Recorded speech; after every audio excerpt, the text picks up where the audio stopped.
Okay, we're going to start.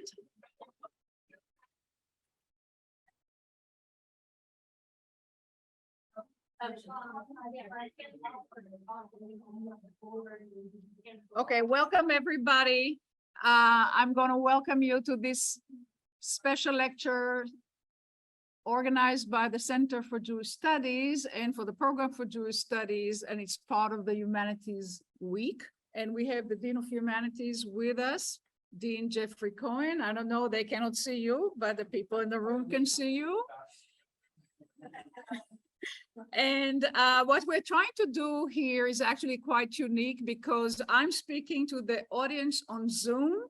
You can see you can see me, and you can see what I'm going to share with you also on the screen, and they will see me in the screen at the same time. So it's a kind of a hybrid format. We have never tried it before. We're doing it right now.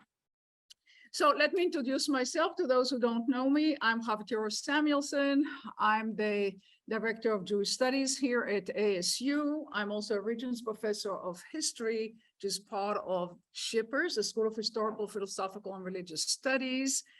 And I'm also the Irving and Miriam Lowe Professor of Modern Judaism. So it's a lot of titles. And what I'm doing actually by training, I'm an intellectual historian, and I started my career by focusing on the intellectual life of Jews, especially in the early modern period, but also the Middle Ages and the early modern period. But in the last 25 years, I actually moved beyond the Middle Ages to talk about contemporary issues, and they involve two sets of issues: religion and science, which is actually religion, science, and technology, but also religion and ecology. So you may, Lisa, it's not moving. I need some help here to make sure that we can get this slideshow moving.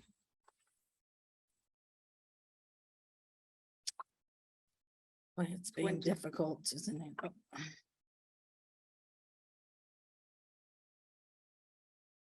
Okay. Is that the right direction? Yeah, that's all right there. All right, so hit that button. Just use, okay. So in the, and you can, no, make sure that it synchronizes. Yeah.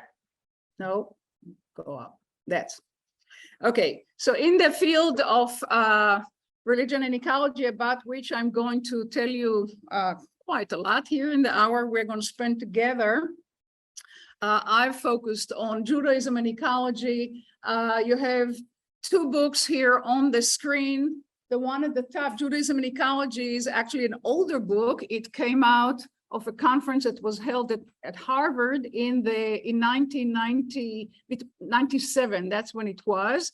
And that's the book that really introduced the work on Judaism and ecology from the late 90s, and the book came out in 2002. The book at the bottom is my most recent book. It's based on a series of lectures, actually lectures on religion and science, which I delivered in Goshen College, which is a major place where they do annual lectures on religion and science. And this was about religion and environment, the case of Judaism. And then I give you some references to basically essays in reference books about Judaism. So we don't need to get into all those details, but that's clearly one of the foci of my work. So then the question could be, why am I concerned about that? Why bother with this issue? Lisa, are you sure they see me? Because I don't see myself on here. So you need to, I hope they hear and they see me, but I don't see this. Huh. The camera doesn't catch me. Sorry, everyone. This is the first time we're doing this. Showing me and not you. So while she's fixing the camera here, the question is, why bother? Why should I bother as an intellectual historian? And the answer is quite simple. As an intellectual historian, I'm very concerned about the future of humanity, the future that awaits all of us and the entire human species, but also we should say all other forms of life, given the ecological crisis that we are experiencing right now. So my engagement in issues related to technology and in issues related to the environment is the same kind of concern. It's really a humanistic concern about the future of humanity. And I'm reaching to this topic from the perspective of the humanities. So here's the structure of my talk. Sorry, I got carried away. Here is the structure of my talk. Why is it not moving? Yeah. Okay, let's use this. I'm gonna start with saying a few words why religion matters here to the environment. Usually you don't hear that kind of conversation. If you're familiar with environmental humanities, about which I'll tell you more at the end, you barely hear about religion. It's not a topic that people are aware that the religion has anything to say to the matter.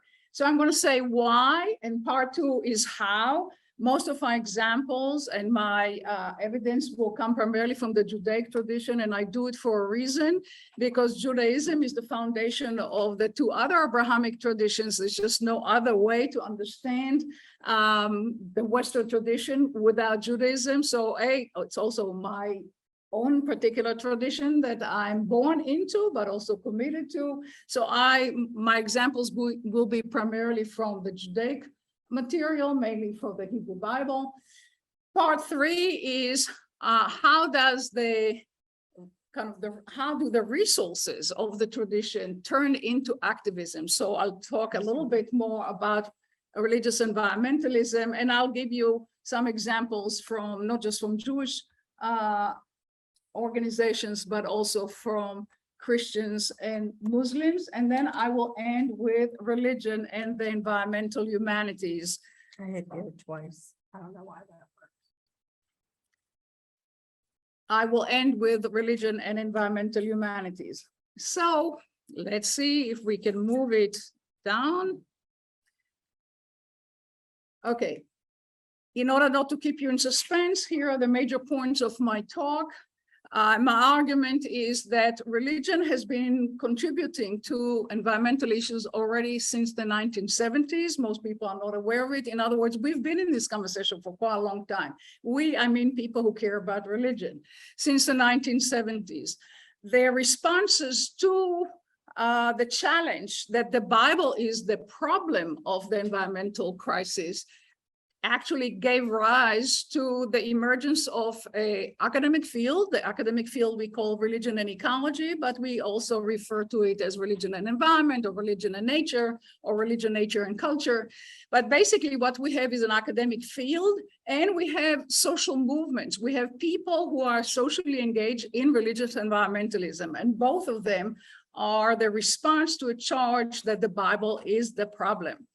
Third point I'm going to make is that the Abrahamic traditions, Judaism, Christianity, and Islam share a certain approach. I will call it the ethics of care. You can call it also the ethics of care and responsibility. And because of that shared ground, I believe that, and that's the last point, number 5, that there's a lot of room for collaboration and cooperation, and I'm very much involved in that kind of effort. Also, another person in the room, Reverend Doug Blunt, also is very involved in that. So we'll get to it at the end of the talk. So let's see. And before we do that, pay attention to bracket number 4. The ideal of justice, which I argue has been articulated first in the Hebrew Bible, that's kind of one intersection point between religion and social justice and environment. So if you want to ask, okay, how do they connect? That's the connection. I'll have to tell you more about it as we go along. So we start with, let's see, Lisa, can I go back, or you told me that you cannot go back? Here, we'll start with this. I want to give you a few examples. Why do I see it here? And can you move it one more to our eco crisis? Yeah. So here is a kind of a collage of visions, of visual imageries of what we actually experience here. I'm not telling you anything you don't know, especially here in the Southwest. We know exactly what heat waves are all about. We know quite a lot about pollution. We know so far we don't experience that many floods, but who knows, that could also happen. But you also know that we have all the aspects, all the issues that threaten our life today from an environmental perspective. And I refer to global warming, extreme weather events. That's an example of extreme weather events, devastating storms. We have a lot of destructive floodings. We have prolonged droughts, of course. That's what we have here in the Southwest, melting of the polar ice caps, retreats of glaciers. The list can go on. And clearly we are in the midst of it. I don't want to take too much time to argue for it or prove to you that that's the case, because you already know that that's the case. Oops, that's not where I want to be. This person may be, no, Clive Hamilton. This person may be known to you or maybe not, but just look at the title of his book, Requiem for a Species. I think the title itself should give us, goosebumps or something, really feeling the sense of the urgency of the situation. So he's an Australian environmentalist. He basically said that we lost a lot of precious time, and it's absolutely right.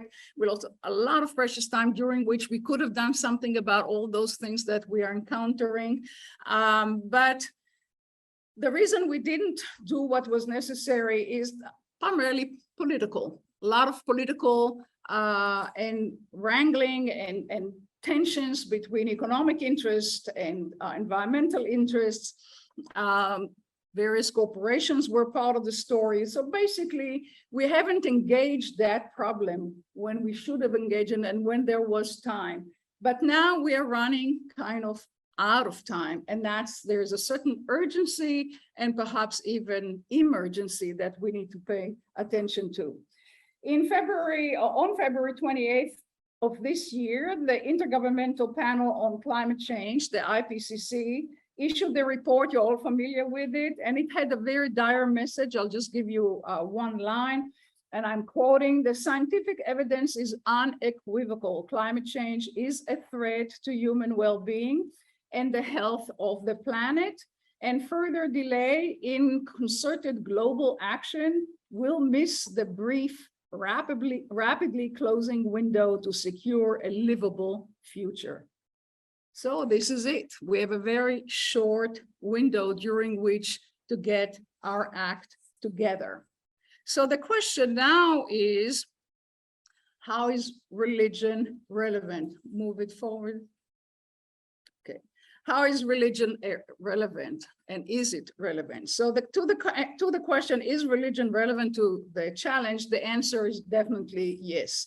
Climate change and the ecological crisis more broadly are not merely physical processes that require scientific analysis or that can be addressed by techno-scientific solutions. One solution is climate engineering or geoengineering. There is a big debate about it. Clive Hamilton is one of the people who clarified the issues in geoengineering. I won't get into it, but the point is that engineering the problem is not going to solve it either. Climate change and the eco-crisis more broadly is a social, economic, and political issue. And ultimately, I would argue that it's a moral issue. So you cannot not just, a lot of people in the field will agree with it, that it's also a moral issue. So it's a moral issue because the impact of climate change is not even. Some groups of people, some countries, some regions are going to suffer from it more than others. So the question is, how are we going to adjudicate, or how are we going to deal with the fact that some people and some communities are going to be negatively affected more than others? So that's where justice comes into the story. So when I move now to part one, why religion matters, I want to start by acknowledging that a lot of people saw religion as the problem. So that's why people say, oh, religion and ecology, what do they have to say to each other? It's obviously they caused the problem. And how did they cause the problem? Well, a lot of people actually think about evangelical Christians as the major group of people who deny climate change. So it's very common to simply say, oh, well, religion, that means evangelical Christianity, and that means climate denial. But that's not really the case. The story is much more complex. First of all, there's no one evangelical position, but it's a plethora of views. And some views indeed today are more in kind of basically people who promote climate denial, but that's not the entire story. A lot more has to, if you really want to study the evangelical position, you have to look at it historically, and you have to realize that some evangelicals, for example, the people behind the Evangelical Environmental Network, these people actually promoted what is called creation care. So the evangelical position itself is quite nuanced. And if you read the book by Robin Globus Veldman, who, by the way, was hosted here at ASU, you would know that there's kind of she presented it as an internal debate that has to be understood historically within the dynamics of the evangelical community in the United States. And all I'm telling you is go study it and you'll see how complex it is. And do realize that there are evangelical Christians who are pro-creation care, as it's called. But Christianity is not just evangelical Christianity. There are a lot of other denominations and groups, and they are very involved in protests and lobbying and letter petition campaigns and election activities. In other words, I will show you when we get to the end of the presentation some examples of Christian religious environmentalism, and you'll see that it's really that they're actually the movers and shakers of this community, of this kind of concern for the environment, at least here in the United States. The Jews are also very involved, but the Jews are a very small minority, only about 6 million here in the United States. Christians really do control this conversation. And beyond that, we can go beyond Christianity and realize that many other world religions have joined the conversation, at least since the early 90s. So now it's not even just the Christian conversations. But the point is that all the people in the domain we call religion, a lot of people have been engaged in exploration and critique and reinterpretation of their own tradition to see, how did we come to this situation? What is our responsibility, and what can we do in order to deal with it? So again, if you need more evidence why, well, I'll say maybe one more word here. Another reason or another evidence to religion is the problem comes from this very famous man, that's Lynn White Jr., who in 1967, actually, first it was December 1966 when he gave a lecture, which came then as a paper. It's a very short paper, The Historical Roots of Our Ecological Crisis, but it was published in a very important journal or magazine, if you want to call it, Science. And that is, I would say, kind of the catalyst for the development that took place afterwards. Because what he argued is that the Bible is the problem. Our ecological crisis is the product of an emerging, entirely novel democratic culture. So here the Bible is not the root cause. The root cause is secularization and transformation of the society. But if you ask why things went so definitely wrong when it comes to the environment, he argues that the Bible is the cause, because the Bible presumably gave humanity the mandate to master the world or have dominion over the earth. That kind of putting the human in the center of the conversation, as we call it in our language, anthropocentrism, in academic language, but that anthropocentrism, he argues, is the problem of Christianity. Now, when he talks about Christianity, of course, he implicates Judaism as well, because the two traditions are, I would say, inherently connected. So bottom line is, what do we do about the Bible? How can we deal with the Bible? Are we going to ignore the fact that the Bible says something about the natural world, or are we going to look for other dimensions within the Bible?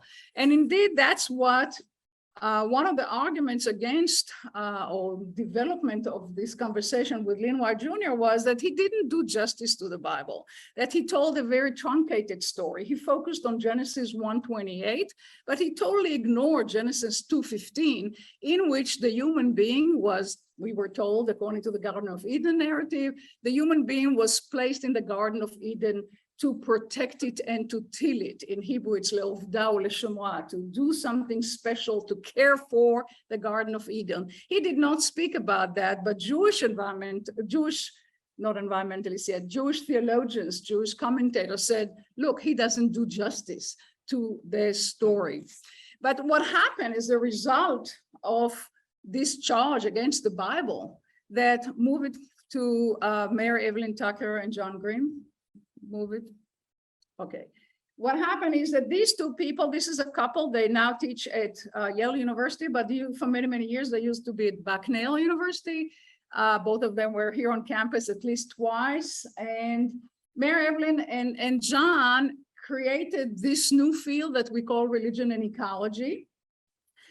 In the middle of the visual, in the middle is the series of books that were based on the conferences at Harvard from 1996 to 1998. Each book is a different religious tradition. My book is the second from the left. And what you have here, these are the people who really created the field that we call religion and ecology. Now, they're not the only players in the field. Move on, Lisa, to the next. Here's another person who also was invited here to campus. I believe he was here twice. This is Roger Gottlieb. He's just a phenomenally good person in this particular area. And what he does, he edited in 1996, he edited this book, This Sacred Earth. If you want to start with collection of primary sources for your courses or to think about it, that's the place to go. And what you will get there is also an exposure to official positions of the various religious denominations in the world concerning the earth. So this is pluralistic, this is all world religion, and what he's really a terrific person to learn from. In part, he came actually from the secular left, he came into this field, but because he comes from leftist background, he emphasizes the connection between theory and praxis. So if you're going to be an environmentalist, it's not just about what you think and what you believe, it's also about what you do. And the book at the bottom right, The Spirituality of Resistance, that's a very interesting book, because in it he shows how you can learn environmental lessons from the Holocaust. If you learn how to resist and to engage in spiritual resistance, you're going to be able to deal with horrendous situations, including our climate change, which really gets us to a crisis situation. Another person also, oops, no, move back. One more.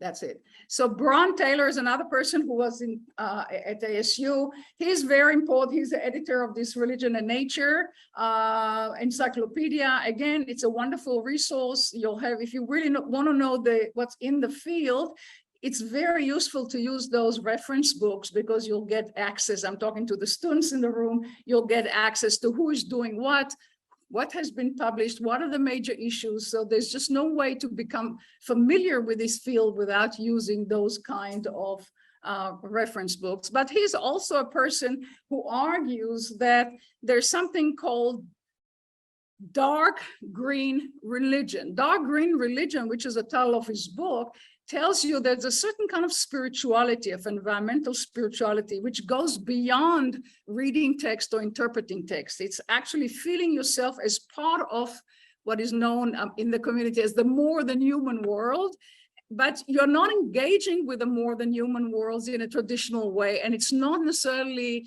mediated through texts. It's through experience, such as surfing. So surfing, for example, he was a major surfer before he became scholar of religion and ecology.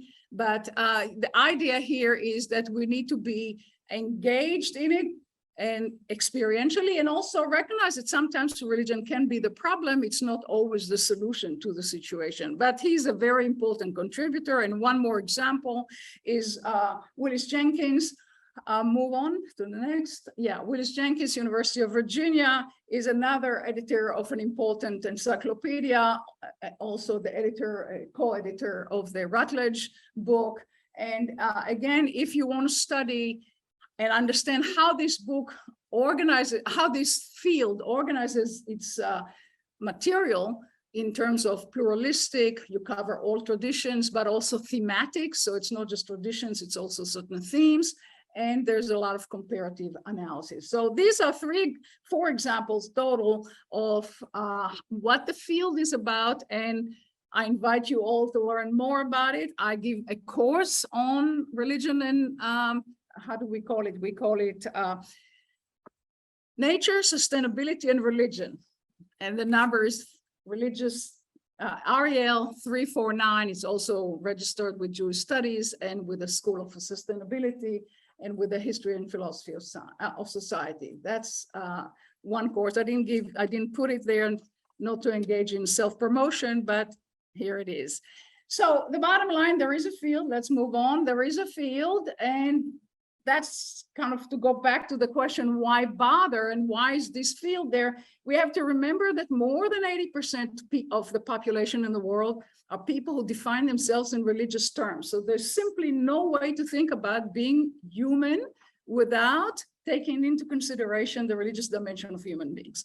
The religious dimension, even if you consider yourself secular, there's no such thing as being a secular person without raising some questions to which religion is the answer, or an answer, or at least partial answer. So I'm saying that if we are going to think about the meaning of being human, we have to bring religion into the conversation. And the specific argument I'm making is that religion is much better motivator to environmental issues than anything else. So part 2 is, how is religion relevant? And particularly the Abrahamic traditions, and even more specifically, the Judaic tradition, which is the foundation of it. So we always have to begin. This is kind of a summary of what I'm going to cover. I'm not going to do justice to all of it, but just to show you the complexity of the issues involved. So kind of the bottom line is this: all 3 Abrahamic traditions make the following assumptions: that God is the creator of the universe. So there's no way to think about environment without thinking about creation or createdness or creatureliness.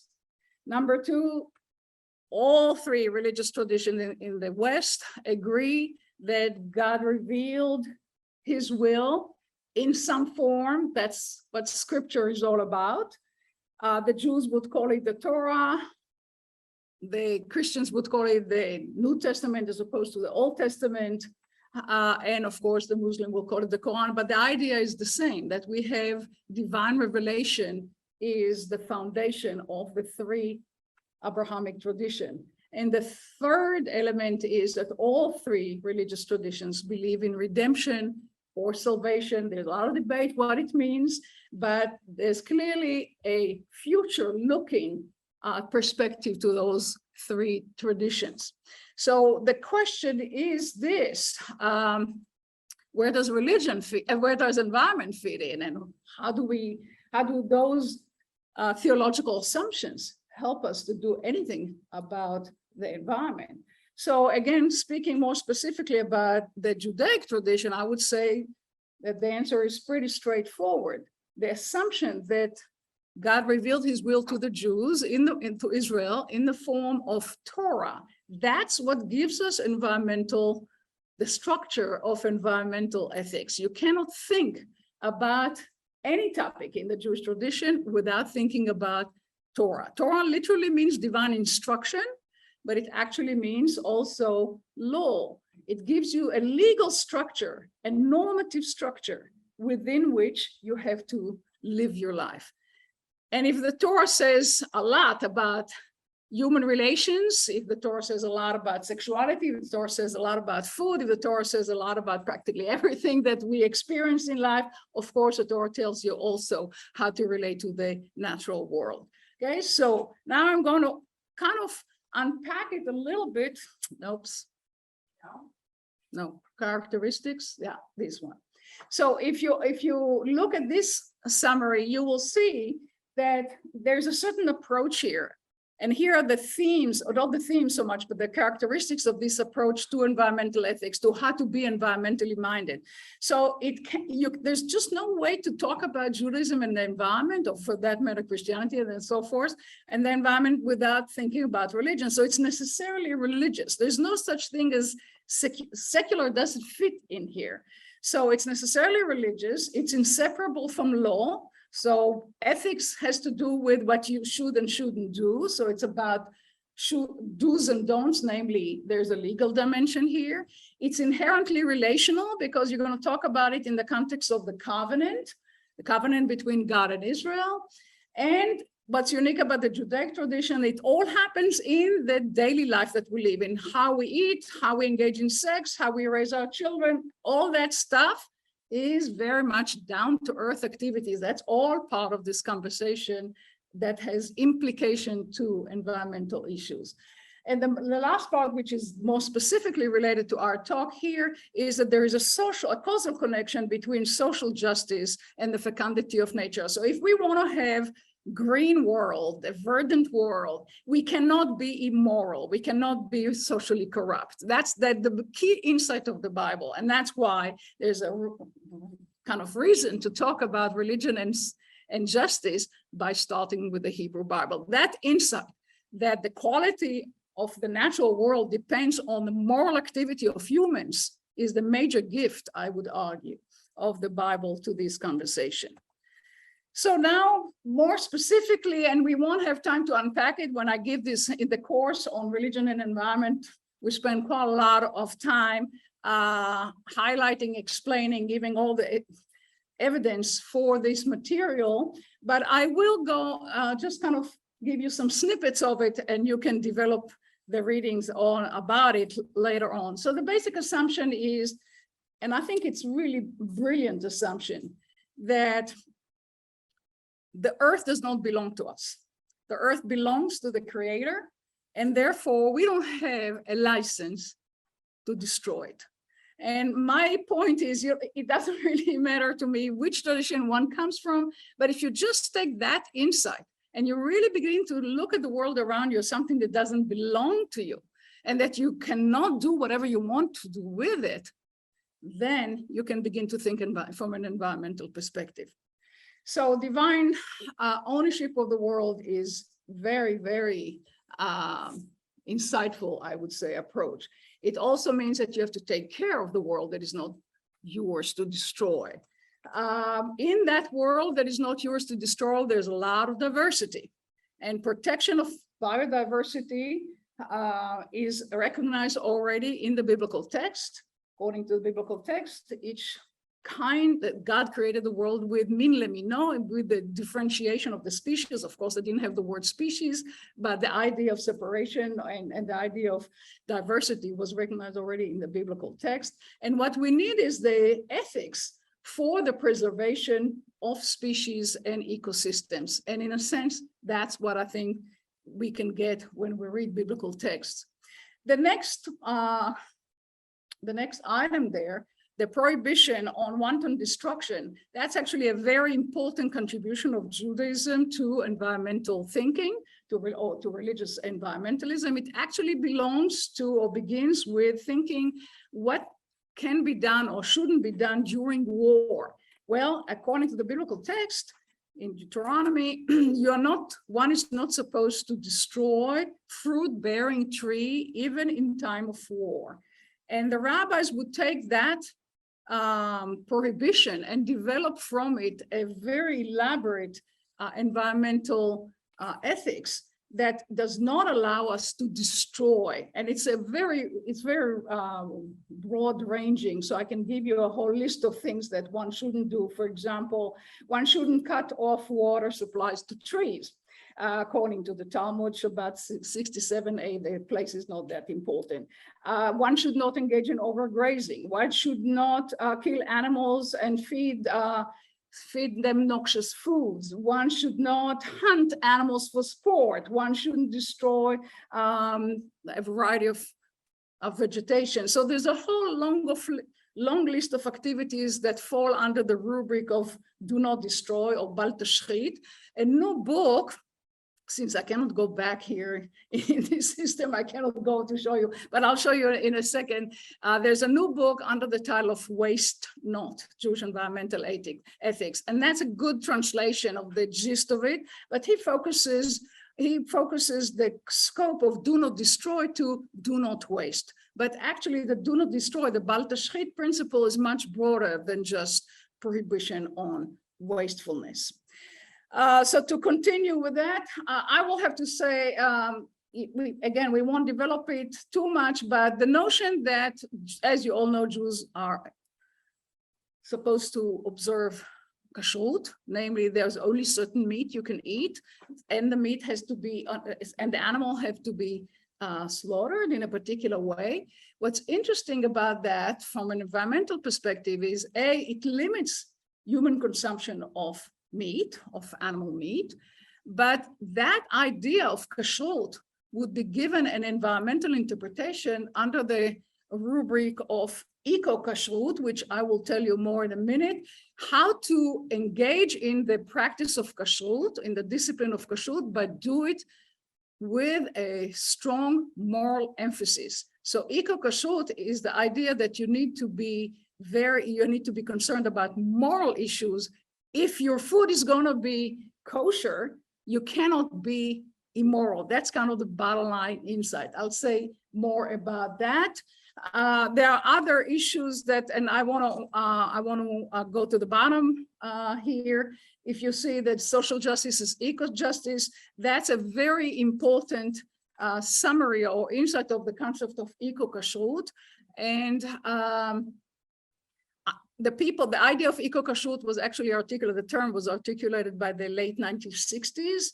It was during the, or early 70s, during the Cesar Chavez boycott on the grapes. If you remember the labor dispute in the early 70s, that's when Zalman Schachter Shalomi, again, I'm limited here showing you because I cannot move the stuff properly around here, but I'll show you in a minute some slides that will illustrate that. The bottom line here is that you can take the concept of kashrut and expand it morally to highlight the connection between social justice and eco-justice. The Sabbath is another important contribution of Judaism to environmental ethics. In the Sabbath, we are not supposed to destroy, we are not supposed to start anything, there's no planting, there's no activity. And even think about the notion that one day a week, we don't do what we normally do. Imagine the impact that that could have on the world if we just stop our economic activities for one day a week. And if you don't buy what I'm telling you, just think of the positive environmental impact of COVID. COVID was a terrible thing, but the fact that we stopped doing certain things for a long period of time, almost 2 years, actually had positive impact on the environment. And the last one on the list here is the sabbatical year. The sabbatical year has become a very, that's when you take the idea of the Sabbath and you apply to the land, and for an entire year. We are right now in the middle of the sabbatical year.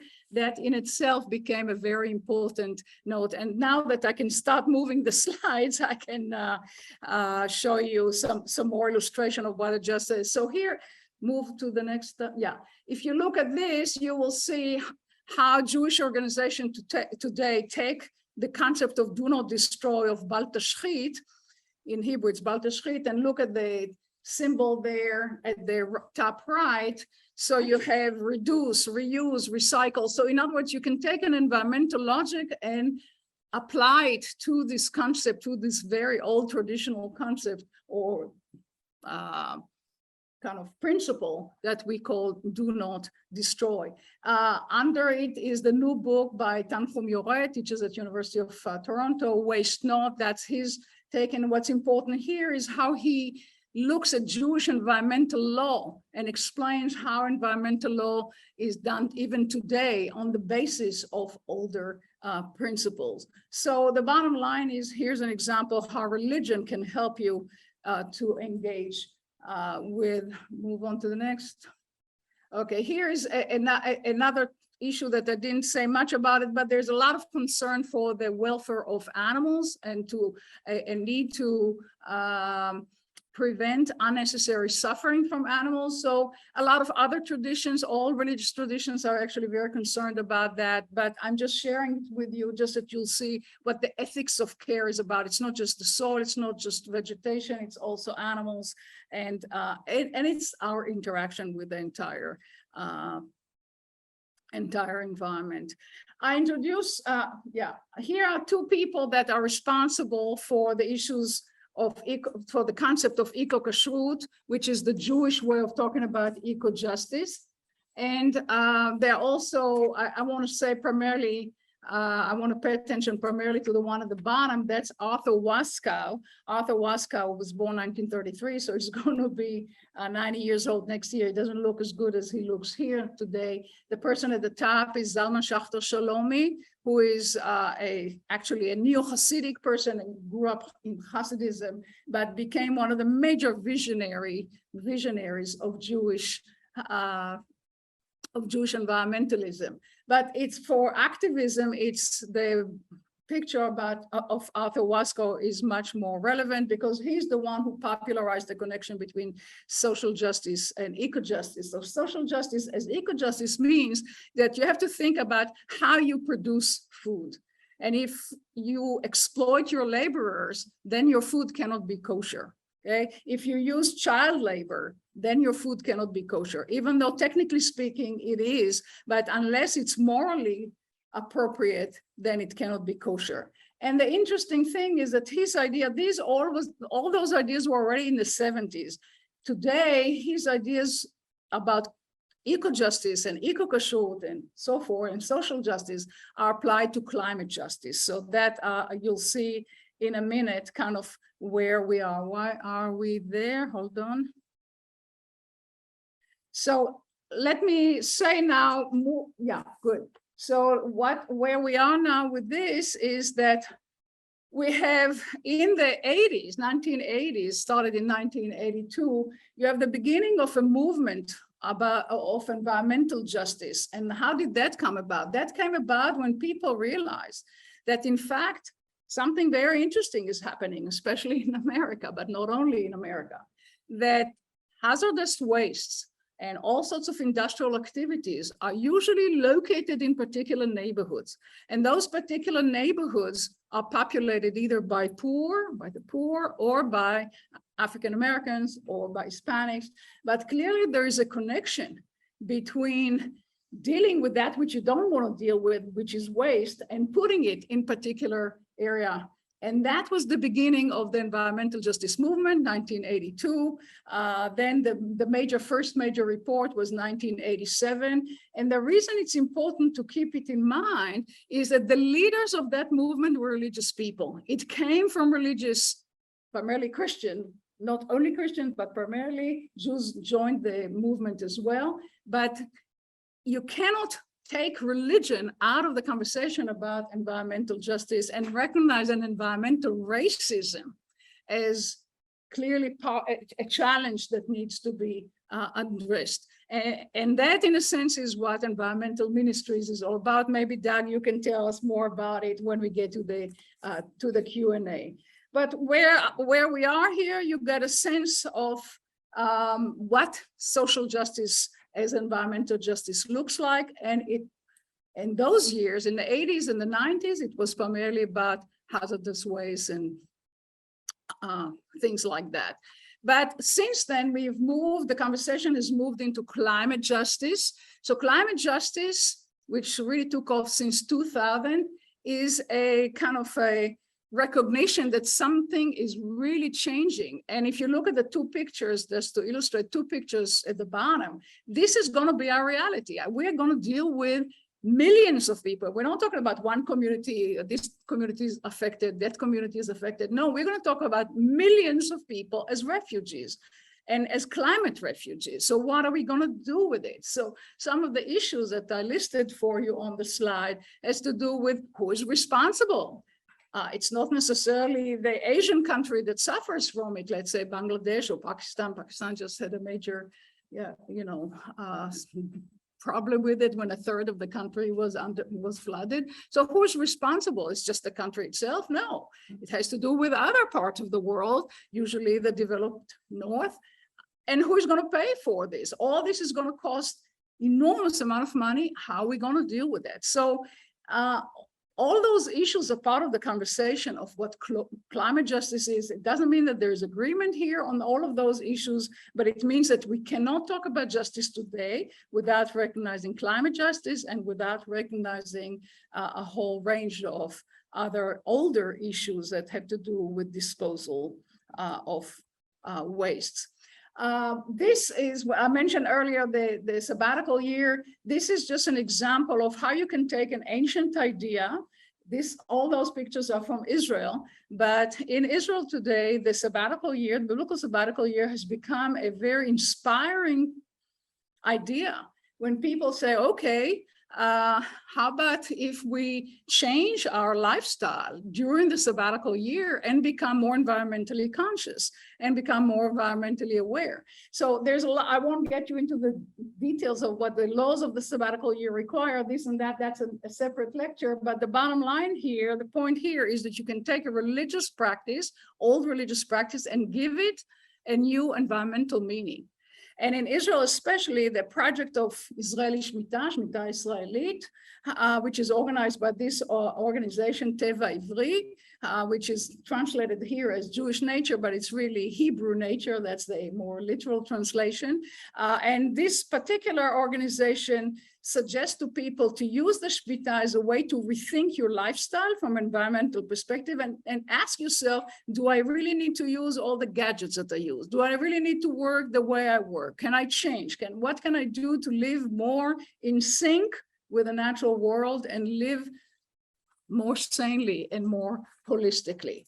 So these are all good things. I want to introduce you, move on to the next, to this idea of Tikkun Olam. Tikkun Olam has become the slogan or the kind of the phrase under which a lot of environmental activism is taken. The idea is it's not just about environmentalism, it can be used in other forms of social activism, but for environmentalism, this is a very motivating idea that we can make the world a better place, but we need to be involved in it if that's going to happen. So Jewish environmentalism shows all sorts of ways of becoming involved and bringing the possibility of Tikkun Olam. So if you just look at the bottom right, that kind of cluster of words and concepts, you'll see that an entire worldview, the Judaic worldview, actually is encapsulated in that concept of Tikkun Olam. So now I will go through this, move on to the next one. In this part 3, we have a religious environmental activism is all over the place in all sorts of forms. A lot of people are engaged in protests and marches. Environmental activism always begins locally. You have to deal with particular local issues because they're really different from place to place. You can deal with pollution issues. You can deal with something positive such as replanting or growing in areas that really suffer from it. Of course, recycling is one example of environmental activism. You can be engaged in conservation and you can engage in environmental justice. I want to show you I'll give you some Jewish example. There are many, many organizations. Move on, please.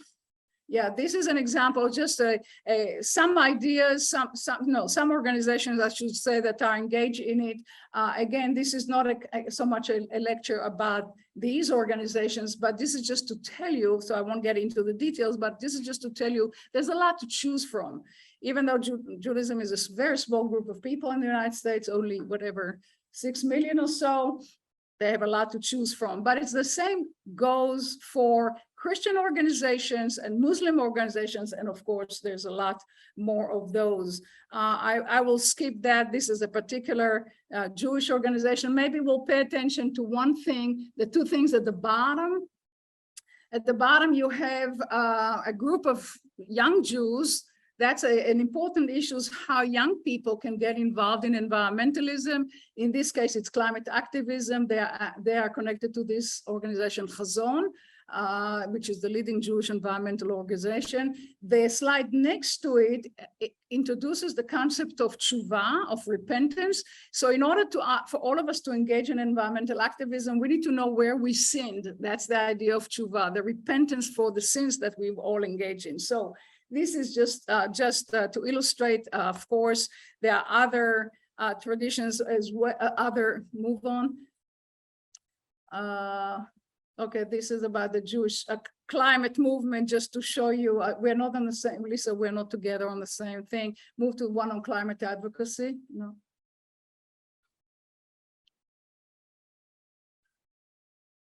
Yeah, so here you have, now stay with me if you could. So climate advocacy is just to show you what people can do when they become climate advocates. There are Jewish organizations devoted directly just to dealing with climate justice and climate advocacy. And the bottom line, look at literally the bottom line, the climate refugees, that's going to be a major challenge for all of us to get involved in and see what we can do, because that's tied, of course, to immigration issues and immigration laws. It's kind of complicated. Jewish youth, move with me. Jewish climate youth movement is also something that is growing, but it's not only the Jews who have a climate youth movement. It's a worldwide movement. And here are just example, move on. Here are some example of Christian environmental organizations, just to tell you that what I'm asking you to take home with you, that it's not the case that all Christians are against climate change or they are climate deniers. That's absolutely not the case. There are a lot of Christian organizations that are involved in various forms of activism. And activism means not just protests and marches, but also teaching, education, bringing information that is really, really crucial to knowledge of people. So here are just in terms of activities, what people can do. My point in the next few slides is to show you that there's no difference in what people do if they're Christians or Muslims or Jews. It's really what people actually do as environmentalists. It's usually the same kind of things. So here are just example of Christian environmental activism. Move on with me, stay on the same pace. And just to give you a sense of the possibilities that are available for religious people to get involved, or if you're not a religious person, you can also get involved. I want to move on to, let's see, to Muslim. They also moved to one on Muslim. Yeah, so there are also Muslim organizations. The missions of greening Islam is endorsed by a lot of people. You can do it through the way you use food. That's the concept of eco-halal, which is very similar to eco-kashrut, but you also green various practices of the mosques as much as you can green various practices of churches and synagogues. Here are just examples, move on, just examples of of Muslim people engaged in environmental activism. And the point is, you get the gist of what I'm trying to convey here, that what Muslims do, what Christians do, what Jews do, what Hindus do, environmentally speaking, it's the same thing, just varies from location to location. That leads me to, and we're coming toward the end, leads me kind of toward my faith in interfaith environmentalism, why we have a lot in common that we can build on, and we can encourage dialogue and cooperation. We just need to learn to listen to the other religions and understanding the history of their tradition, the particular vocabulary, the particular framing of rituals, of theology, of each tradition has its own uniqueness, and we need to be engaged in kind of translation from one tradition to another. But those organizations, and here Reverend Bland belongs to the Interfaith Empower Light. So it's a national organization. Jews are involved in it, Muslims are involved in it, of course, but it's primarily Christians. So let's move on. And the bottom of kind of the major, what I want to suggest to it that this lecture is part of the part of this Humanities Week. And I really want us to, excuse me. Sorry, I was trying to find it. Okay, we are talking about Humanities Week, and religion can be understood as part of what we call environmental humanities. So when we talk about environmental humanities, you have various disciplines that constitute environmental. Move on to the next, various disciplines that belong to the environmental humanities. You have environmental history. Religion and ecology is the field that I belong to. Literature and environment, that's a field that began in the 1980s, mid-1980s. Now it's more common to talk about eco-criticism. So you can look at any text, any film, any kind of verbal or even not just verbal expression, and look at the environmental dimension of it. So it's not just verbal, it can apply to sound, it can apply to music. So in a sense, there are many ways of engaging the environmental humanities. And I would like to suggest to you, move on to the next one, that we have a list of people in ASU. We're very blessed at ASU having a good group of people that actually teach various aspects of environmental humanities. Religion is just part of it. So I and Professor Evan Berry, we are both people here in Shippers that are doing religion and ecology. But you have other people from the Department of English. The first two people from the Department of English, Johnny Adamson, Ron Brolio, are examples. If you, within Shippers, there's also philosophy and ethics. So you have John McGregor, who is very involved in this field from philosophy and ethics. In SILT, School of International Languages and Cultures, you have Serena Ferranda, who teaches ecofilm, primarily Italian. You have Daniel Gilfillan, who focuses on eco-sound. His work is very, very interesting. You have Sabina Feist from from the School of Music. She teaches ecomusicology. And I just learned recently that Juan Gilosli, also in the School of International Languages and Cultures, interested in Spanish literature that has something to say about climate issues. So in other words, and I'm sure there are more people that I probably missed in that list. The bottom line, ASU is a very good place for the environmental humanities. And what can you, if you're a student in the audience or online with me right now, what can you do? And the bottom line is you can do an awful lot. You just have to care. That's the point of departure. People who care find what to do. People who don't care think that there is nothing to do. So you can study about environmentalism. And ASU has a wonderful School of Sustainability, which is part of the College for Global Futures. Take courses there. That's the first place to begin. You can enroll in courses of environmental humanities. You can join various clubs and organizations on campus. You can become involved in your community, in whatever the church is doing. And you just, again, it's very simple. Think globally, act locally. That's kind of the message. Where to start? Here are some examples. If you are a religiously oriented person, these are some places to start. So you have, of course, the Green Bible is I have the text here if somebody would like to see it. Go back, Lisa, please. Yeah, the Green Bible is a wonderful project that was done actually by an evangelical Christian. It's a very important way of reading the Bible and identifying particular verses in the Bible, both Hebrew Bible and the New Testament, for environmental aspect of it. There's an enormous body of literature about the Bible from an ecological perspective. The second book from the left, Green Dean, is about Islam. It's more kind of a primer, kind of how to think about Islam and environmentalism. The third book is done by two Jewish rabbis who tell you, again, how to read the biblical text in light of the rabbinic tradition. And the last text actually has, I put it there because I have the book here, is how to bring all three of them together. So again, my message is all religious traditions are very relevant to the environmental crisis that we live through right now.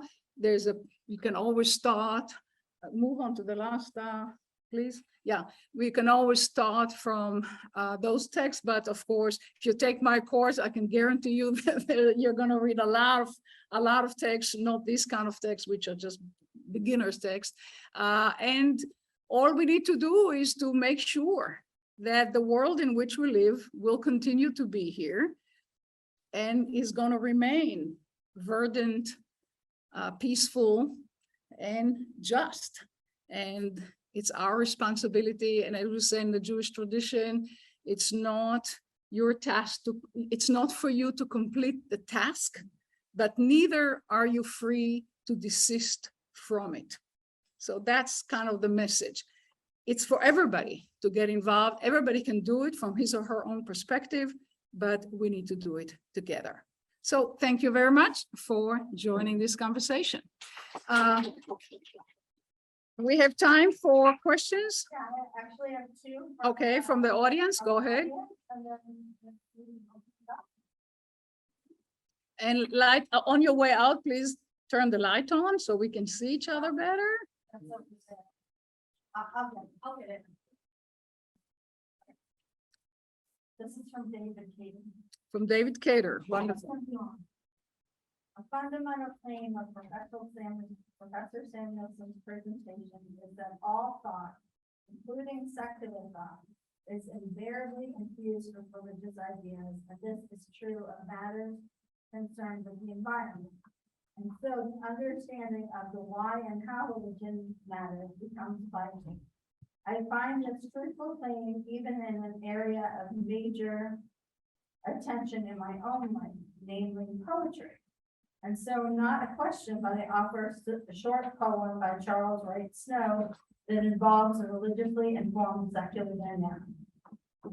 If we, as we are, dust and dust, as it will rises, then will rise and recongregate in the wind, in the cloud, and be their issue. Things in a fall, in a world of fall, and slip through the spiked branches and snap joints of the evergreens. White ants, and the little worms. I don't know if I can read it from my screen either, but yeah, I think that poetry is very appropriate. Actually, yesterday, something new started at ASU. It's called Bridges. That's an initiative that is connected with UNESCO. And the lecture that we have over lunch, somebody actually in that lecture, I forgot her name, maybe you know Clement or Clementi or something like, I don't remember her name. She read two poems, which are environmental poems written by an African-American poet. But yes, poetry is very relevant and very useful for environmental consciousness. And reminding us that we are part of a much larger thing. So life is not just about the about the pursuit of comfort or material goods or social mobility. It's about something much deeper and much larger than that.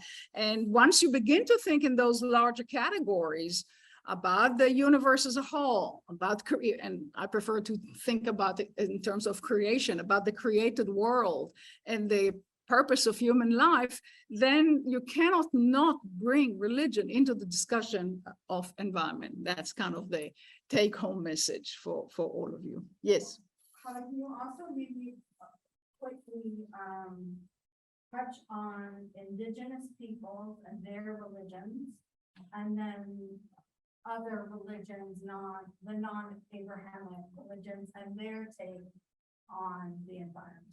Yes, that's a yeah, very good question. I'm not a specialist in indigenous cultures, of course, so I don't like to speak about it because I'm really quite. I wouldn't even call myself a novice. I'm really quite illiterate in that tradition. But I can tell you that when I taught the course on religion and environment last semester, The book that I use actually did a very good job. It's called Religion and Environment. That's the title of the book. And the textbook that we use actually gave a lot of examples about how indigenous perspectives is actually usually environmentally more sound. Now, that doesn't mean that all indigenous communities were always, environmentally pure. That's not the case. There was environmental damage done also by indigenous people, but the cosmology, the ontology, the ethics of those traditions usually sees the human as part of the natural world, as part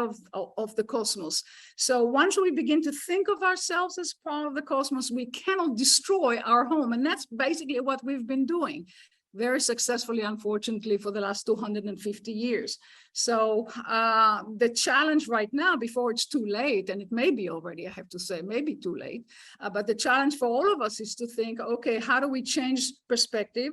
How do we don't think of ourselves as people who are always kind of in control of everything, because we really are not in control of anything, in fact. And what climate change is all about, even just let's think of what happened in Florida 2 weeks ago, will tell us we are not in control. So what we need to do is we need to learn to live with the natural world. We need to adapt, we need to conserve, we need to preserve, and we need to change some practices. That's really the challenge. All right, so we're going to take some questions from the people in the audience. Stay with us if you are online. Yeah, Richard, go ahead. Well, first of all, thank you for this talk. My name is Lisa Hahn, and I teach in the Film and Media Studies program. In the what? In the Film and Media Studies program. I teach a course on film media as well. And, it strikes me as really interesting. To the last question about. Can they hear, excuse me, can they hear us online? Just part of the conversation about like the Abrahamic religions and their version of ecoethics, in contrast to like non-Western perspectives on ecoethics. I see a couple of really kind of big differences, and one of them is this idea of redemption in the first place, right? So like you mentioned in the beginning that all of the Abrahamic religions, they pose this idea of like a fall, right? No, Christianity focuses on the fall. Judaism doesn't. That's right. That's true. Or at least posits the idea of like people. And so much of the recent work in the environmental humanities, and in indigenous scholarship and decolonial scholarship has emphasized like that the very idea that something has to be redeemed or that this politics of purity is problematic in certain ways. And I think the other kind of thing that you mentioned was that the notion that the earth does not belong to us, right? Like indigenous religions, you might think about things matter belonging to each other, like all things belonging to each other, and that initiating some idea of a need for responsibility or environmental ethics. So I guess my question is, given these like big differences, how different are the solutions that are posed, right? Like on the one hand, I kind of get the sense that for a lot of non-Western peoples, climate justice involves things like reparations and land back, whereas the kind of humanitarian idea of like going in and fixing a problem, that seems to be more of like a Western consumption to me. So I don't. Yeah, I see where you're going with it. So you're absolutely right. We all have to agree, and that's the reality. There are diversity of approaches. My point is that we tend to emphasize differences rather than look at commonalities. And if we spend more energy, look at what various religious traditions have in common and find ways to exercise it in practice, we will get somewhere. But if you say, no, I speak my ethical language, you speak your ethical languages, and those ethical languages are not commensurate, then nothing will happen. And then time goes by and it's going to be too late. So my point is, let's leave our differences, let's recognize our differences, but bracket them a little bit or marginalize them a little bit and think, okay, what do we have in common? So in terms of practice, that's the point of the last few slides. What people actually need to do is the same thing. So why are we debating the difference rather than acting on the common ground. So we have only one Earth, right? There's no other Earth. I don't care what the astrophysicists are saying and the whole, the attempt to find the life in the cosmos at large. It's not there, and even if it is there, by the time we get there, nothing will be left. So let's work on practical things that we can agree on. And now I agree with you. There are political issues. There are justice. A lot of time means what is one just for one is not just for the other. So figuring out how to remove those differences, that's not differences, conflicts.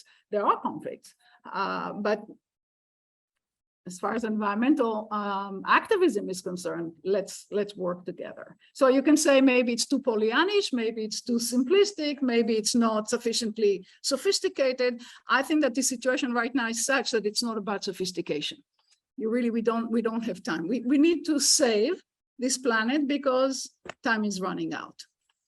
So that would be my answer to you. And I think that when we teach our students, see, I have to tell you, the last time I taught this course last semester, I was surprised. I was even shocked by the degree of frustration among the students, not only that, of depression because of the environmental crisis, the lack of hope, the sense of, what am I going to do? I had one student who said, I'm not going to get married because I don't want to add, and I'm not going to have children because I don't want to add to the problem. So we had a long discussion about that. It generated a lot of interesting conversation, but my heart goes out to those young students who really are baffled by the crisis. So in order to be hopeful rather than depressed, I would say activism is the answer. Get involved, do something, even do it locally, always do it locally. Richard, go ahead. Well, that's such a rich issue. I actually had a question about that issue of hope and about the sort of eschatological dimension of the traditions that you're describing.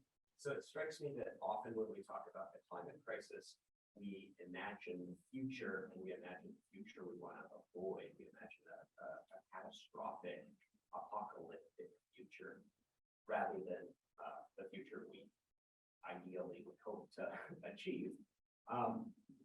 The various practices and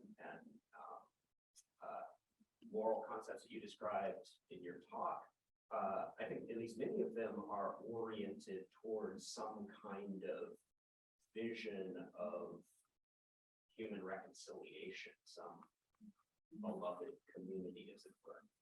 And that's a vision of the future that is communal, not individual. I wonder if you see a role for the traditions you've described when it comes to sort of helping shift our thinking about the future in a more positive direction, kind of laying out something that's worth working towards, that would be a just future. Yes, absolutely. Okay, so you raised, to begin your comment, you made in the beginning of your comment, you made a very good observation.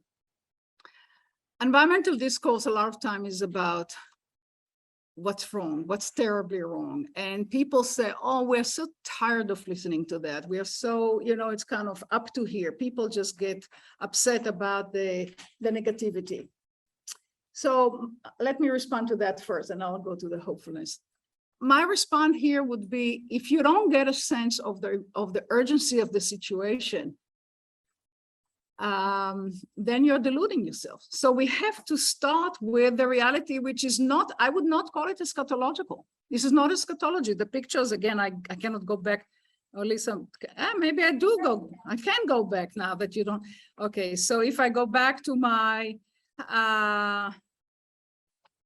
to my first, let's look at the eco-crisis vision. So that's where you start. Why are you telling us about destruction? I'm saying destruction is in the present. No, I those were photographs. My point was more, is there some? No, it's you're talking about telling a negative story. I'm saying telling a negative story is just a point of departure from which to build on it. So how do we get from here to hope? Where can the hope be? To get to the hopeful message, we need to change the way we think of who we are. We need to move away from individualism, as you indicated. We need to think not in terms of social mobility and possessions.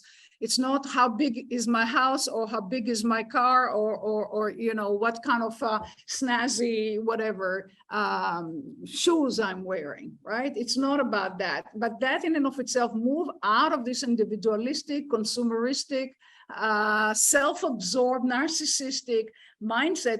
That takes enormous amount of education. That's a huge transformation. I don't know that it could come about, but you're absolutely right that the future lies in community. The future lies in collaboration. The future lies in different values. What happens to our students, let's say to youth in our society that know that population think, oh, I have to go to college. Why do I have to go to college in order to get into a job that gives me X amount of dollars a year? They don't think about the meaning of life, or I'm going to go to college to do certain things that will enrich my life in a certain way. No, it's all in a very particular program, pre-program worldview. That worldview has to change. Where are we going to get the resources for imagining the change? I would say only from our religious traditions. The religious traditions enable us to think in new ways. So clearly it's communal, it's embodied, it's socially engaged, it's about care. I couldn't underemphasize the word care. And what comes to my mind is the famous picture of one individual who used a jacket that says, I don't care. So when that image of I don't care, if that becomes the attitude that young people kind of endorse, we are in trouble. To deal with those pictures or with what those pictures signify, we need to care. So how do we bring our youngsters to care? I just heard the keynote lecture yesterday in Bridges, in the launching of Bridges, was about the Amazonian community in Peru and what happens there on various environmental issues. And the person who gave that lecture, a professor from Rutgers University, posed the question, how are we going to ensure that there will be humanists in the future who will care about those things? That's our task. Our task is to prepare for the future. But the future is not whether I'm going to make X amount of money or not. The future is much larger than that. So I say that if we change the attitude, the ethos of the present, we can have a more hopeful future. But even to think in terms of hope and hopefulness requires a different mentality. And that mentality is the job of in my view, of the environmental humanities to communicate. I don't know if I answered the question well enough. Go ahead, yeah. Sorry, I will not move until 5 minutes. So you're talking about changing the youth, like if you look back in the 60s, that was the same idea. And you're also describing a big part of the American society, individualistic, how big their car is. You're kind of going against the entire structure. Correct. The structure. Yeah. So even if all of us are making a change, or going to our homes and making a change, don't you think it has to do with bigger corporation and policy level that we actually, as individuals, cannot make a change?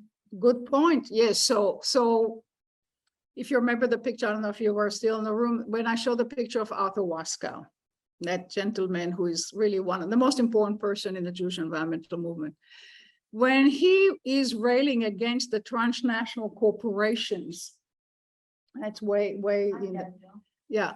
When he rails against the transnational corporation, he rails against capitalism. So you can say capitalism is our system. We live in a capitalistic environment. We cannot change that.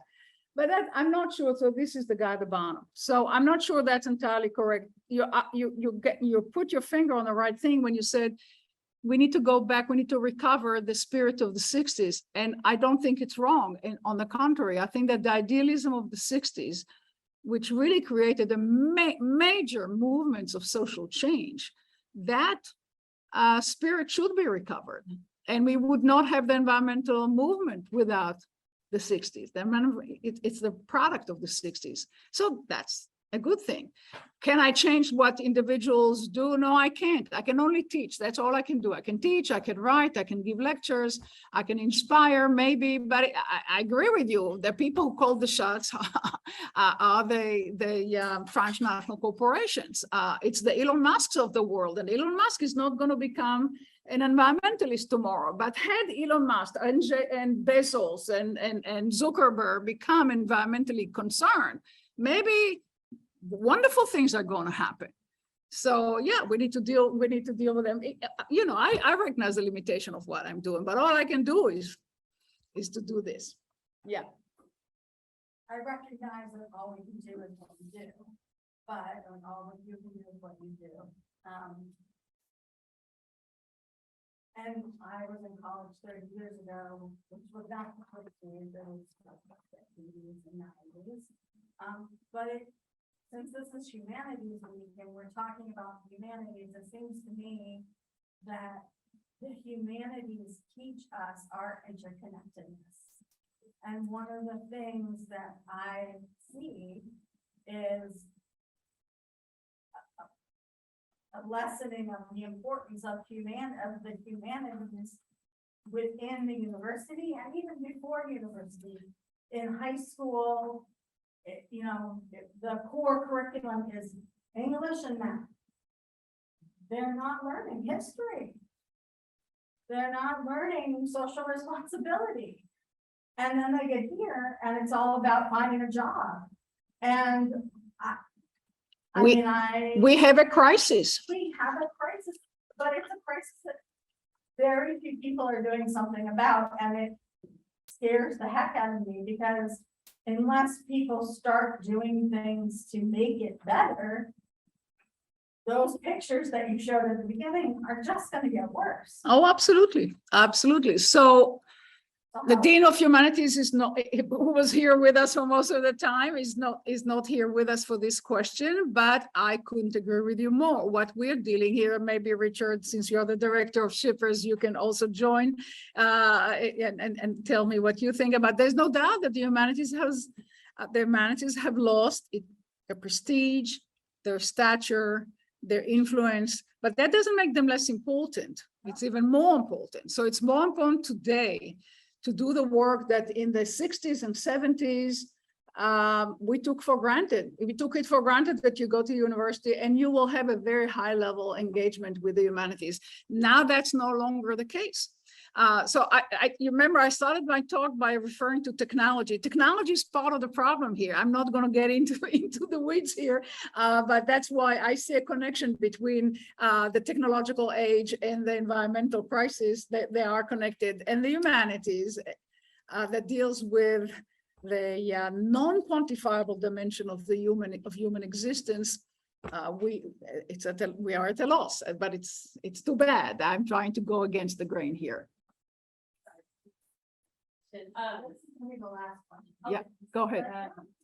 So I don't disagree at all about humanities, the need for thinking about solutions beyond solutions. That being said, there's this narrative that I'm hearing that it's sort of religious but also secular, right? Which is the idea that like our journey towards technological process is somehow an original sin, right? Like that, even in our media discourse around climate, around the ecological, around like disaster. There's a sense that there's this return to like a cosmic moralizing about human sin in a way, and so it kind of like led me to think a little bit more about the question about care. Like for you, do you see care working in the absence of this idea of like guilt or like sin? Is there a way to think about care beyond that? Oh, you can add shame also, but okay. So what you're asking is, I'm not sure what you're asking. If I get you right, how does the religious discourse, the religious vocabulary, religious worldview fits into our secular reality? How can we bridge those two things? Is that what you're trying to get at? Yeah. Yeah. Okay, so this is a big issue. I'm actually involved in for several years in a project on post-secularism. So I can talk to you more about it, but thank you, Richard. But I can say this. The human being, I would make an argument that not many people would accept. The human being, I would say, is a homo religiosus, namely a creature who has a capacity to ask religious questions or ask questions to which religion is the answer. So you cannot be a human being and not engage in those, so we call them big questions about the purpose of life. I don't believe the purpose of life, the obligation of the human, where we come from, what is our task, all of those are ethical questions and there are religious questions. So in a sense, what I'm saying is I don't believe that secularism can be pure and simple. It's not. There's no such thing as pure and simple secularism. What you have is secularization. What we have is a transformation of religious outlook and worldview and way of being in the world into a secular modality that is relatively new, namely only, I would say, from the end of the 18th century, since, let's say, the French Revolution and since then.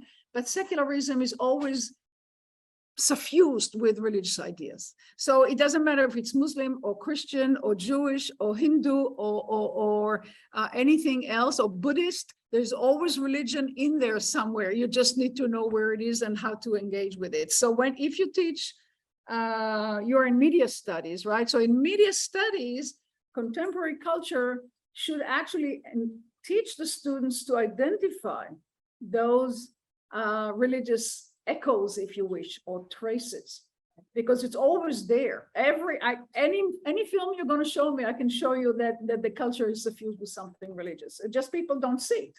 Yeah. But in other words, I don't believe in 100% secularism. I don't think it's possible.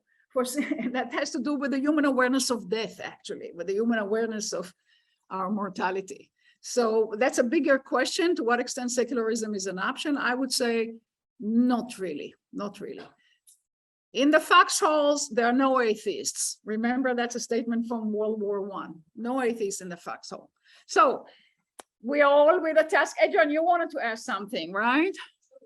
Okay, go ahead. And like it's probably the most comprehensive I've seen of like the legit environment ever. Just one presentation. It's so cool, like all the books and the authors. Next time I teach the course, if you're going to work for me in that course, you will get access to all the information. For Oreo, for not that could be C course, A section, B section. So actually, I just talked to the guy who was here, Casey, Mike Casey. He is in charge. I probably want to do it.